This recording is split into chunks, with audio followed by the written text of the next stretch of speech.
As we continue with the Veganuary project at school, or as our remote learning, we are now looking at the vegan main course. So I have a cauliflower that I had left in my fridge, which I wanted to utilise, so that's going to be one of the main ingredients. And what I'm going to do is an aloo gobi with sweet potato. So an aloo gobi is a curry type side dish normally, but by bulking it out with the cauliflower and the sweet potato, it can be served almost like a vegan curry. I'm going to add spinach into there so that we're getting our calcium and our iron in as well. I've got onion, which I've already chopped, obviously the sweet potato, which I've chopped, tomato puree, tinned tomatoes. I've got some of the spices that you could do to make it completely from scratch yourself, but I've also got a tikka paste, which is vegan, to add in, which has got more of the unusual Indian inspired spices, and it makes the process a little bit quicker as well. So I've got a couple of things prepared. I have put the oven onto 200, gas mark 6, fan 180. That is because I'm going to roast the sweet potatoes and the cauliflower together with some of the spices. Whilst I'm doing that, I'm going to make the sauce. So with the cauliflower, I've taken the leaves off the outside, and what we want to be able to do is cut the florets off. So where the stalk ends, I'm using quite a large knife, and we're going to just cut into it. And what happens is you can break off these different florets, so you can get huge ones like so, and then all you need to do is just cut them just to separate off the florets, cutting all the way down. Very quickly, you get 4 of them. And once you've done a couple, you can then start to expose. Apologies, my dog is barking, there must be somebody outside. You can cut those off and you can get all of the florets accessible pretty quickly, and then just discard the other part. So now I've got all of these, I'm going to add them all into the baking tray. Dogs, who'd have them, eh? He's a very good guard dog at least. So once they're as they are, I'm going to get my baking tray. I'm going to put my cauliflower into here to roast, and I'm going to add in my sweet potato as well. And then along with that, I'm going to give it a really good glug of vegetable oil. So glug that around to help with the roasting process.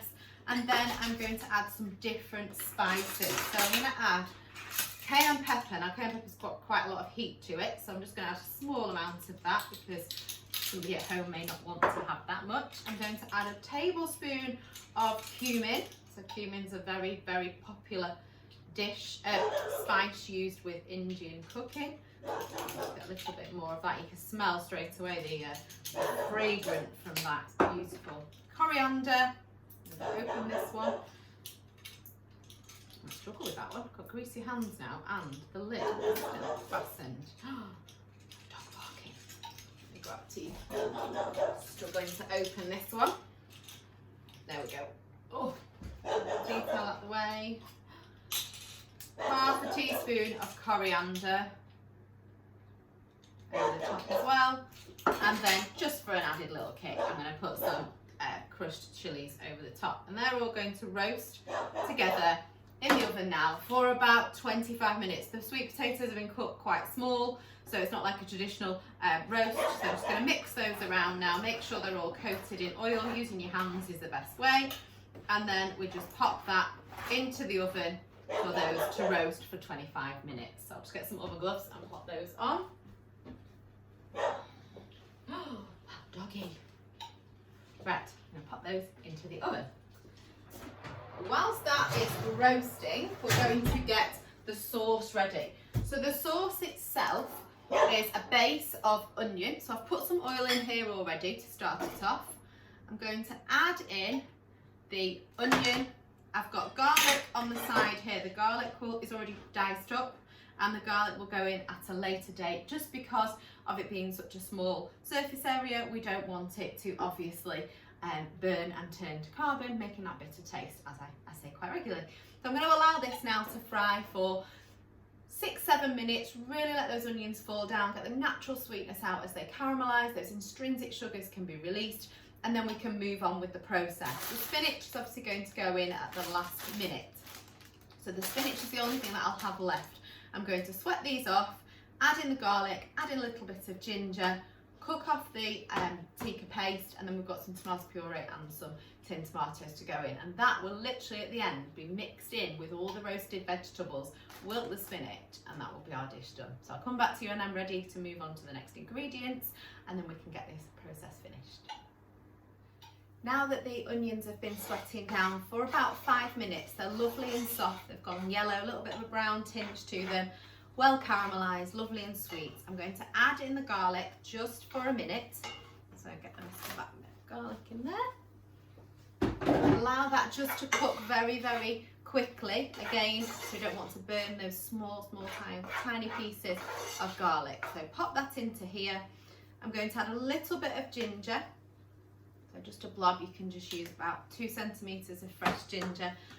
Obviously I'm just using the lazy ginger, puree ginger.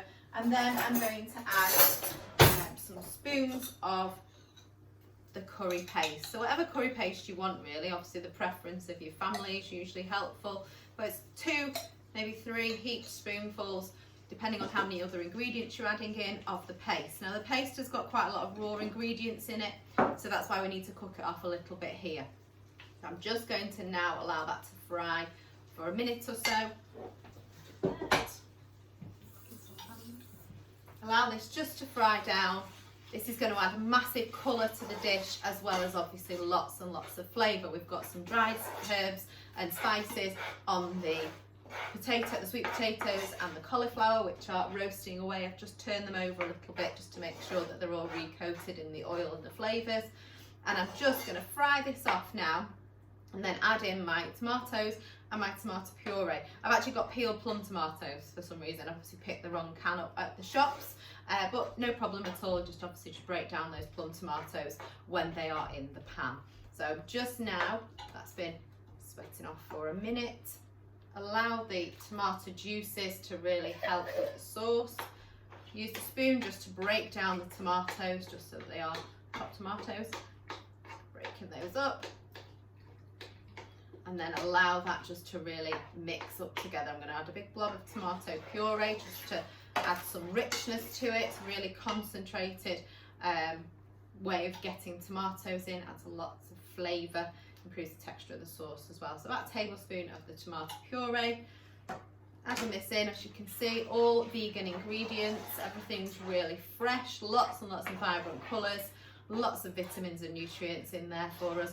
This vegan dish here, obviously to serve it with rice, you could get some of your low biological proteins in there, but it's really good with regards to iron, which we would normally get from raw meat, and calcium from our dairy, because I'm using spinach today. So although it's not protein rich because I haven't got any chickpeas in it, very easily you can stir some chickpeas or beans through there, and that'll be the same. Or I could add some lentils as well, have it as a little bit of like a dal type curry. So lots and lots of options, just not something that I've got in at the moment, obviously because we are in a lockdown. It's what I'm encouraging people to do is use what we've got in the cupboards. So those can be done, but I'm going to serve it with some rice, which will get that protein source, and obviously the baby spinach.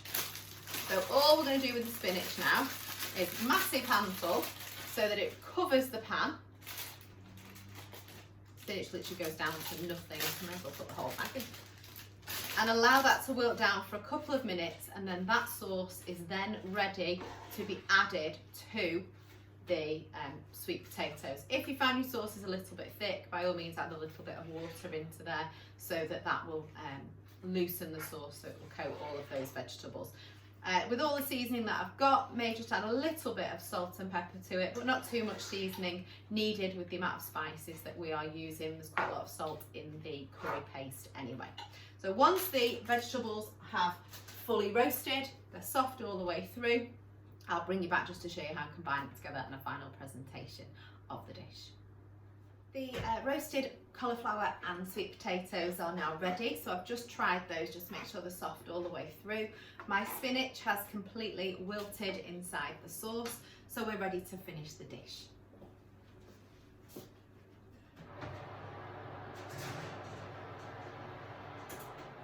Turn the oven off. We've got lovely roasted cauliflower and sweet potatoes there, along with all the spices. So what I'm going to do is straight away, being careful because obviously it's hot, I'm going to pop this straight into the sauce and combine all those flavours together, making sure I get everything out of the dish, and move this all the way around. Combine the sauce, coating all those sweet potatoes and cauliflower in that curry sauce that we've made. Ooh, I'm coming out of there. Ready for serving. So what I'll do now, I'll show you what's in here so you can have a look, and then I will take a photograph of it as a serving suggestion on a plate. So that's the dish complete.